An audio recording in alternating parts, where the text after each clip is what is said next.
My girlfriend said, "It's over. My new man is taking me to Paris." I replied, "Enjoy your flight."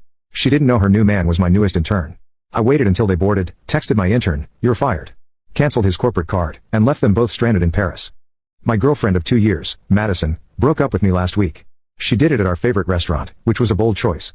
It meant I had to sit there across the table from her and maintain a neutral expression while she systematically dismantled our life together, all while the waiter kept trying to top up my water glass. She gave me the usual speech. She said she felt like we were on different paths, that she needed more passion and ambition in her life. Then she delivered the finishing blow, the part she was clearly most excited to tell me. She had met someone else. A dynamic, incredible man who was really going places.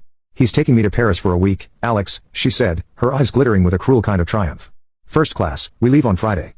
She was trying to hurt me. She wanted me to picture her being whisked away on a romantic European vacation by her new superior man. She wanted me to feel small, inadequate, and left behind. I didn't feel any of those things. I felt a strange sense of calm descend over me, the kind I get when I'm about to close a major deal, because as she was describing her new man, I realized I knew exactly who he was. His name is Leo, and he's my newest intern. Let me provide some context because this is important. I am a vice president at a large multinational technology firm. About 3 months ago, our company took on a cohort of elite MBA interns from top-tier business schools. Leo was the star of the group. Brilliant, charismatic, and pathologically ambitious. He was assigned directly to my team. I saw his potential, but I also saw his arrogance. He was a gambler, a risk-taker who believed he was too smart to fail. Because of the high-level projects my division handles, I was authorized to grant Leo a corporate American Express card. This is not standard practice for interns, but he was on a fast track. The card was intended for approved expenses related to an upcoming project that involved potential international travel and client meetings in Europe. It had a generous limit, and as his direct manager and the authorizing VP, I had full oversight of his account.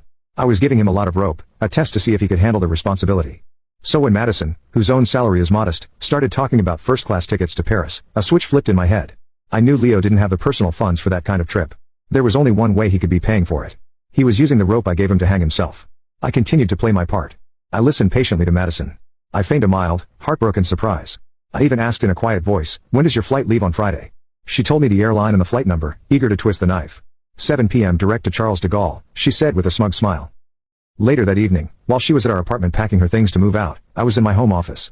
I logged into my company's corporate expense portal, and there it was in black and white, a real-time feed of Leo's spectacular stupidity. Charge 1, 2 first-class round-trip tickets on Air France. Cost, $14,500. Charge 2, 1 week prepaid at a 5-star hotel on the Champs-Élysées. Cost, $8,200. Charge 3, a cash advance taken out at an airport ATM. Cost, $1,000. He was using the company card like it was his personal trust fund. It was brazen, reckless, and career-endingly foolish. He was betting everything on the idea that he could either hide these expenses or that I wouldn't notice. He was making a very, very bad bet. When Madison was finally packed and ready to leave my apartment for good, she stood at the door with her suitcases. She gave me one last pitying look. "Well, Alex," she said. "I'm off to start my new life. My new man is taking me to Paris." I looked her straight in the eye, my expression unreadable. "Enjoy your flight," I said. For the next 2 days, I did nothing. I let them go through the motions. I could see the charges for airport lounge access and overpriced sandwiches pop up on the portal. Then on Friday evening, I opened the flight tracker website.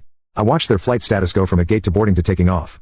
I waited until the little airplane icon showed them safely over the Atlantic Ocean, well past the point of no return. I picked up my phone. I had a text message already drafted and waiting. It was addressed to Leo. I had another number ready to dial. It was time to manage my company's liability and my own personal affairs with maximum efficiency. The moment the flight tracker showed their plane over the ocean, I set my plan into motion. It was a simple 2-step process executed with clinical precision from the comfort of my living room. Step 1 was a text message. I opened the draft I had written to Leo. It was short and utterly unambiguous. I wrote, "Leo, this message is to inform you that your employment with this firm is terminated, effective immediately, for gross misconduct and fraudulent misuse of company property. Your corporate credit card has been canceled. Do not attempt to contact me or anyone else at the company. A formal letter detailing your severance, which is zero, and a demand for repayment will be sent to your home address." I hit send. The message delivered instantly. Of course, he wouldn't see it for another 6 hours somewhere over the coast of France.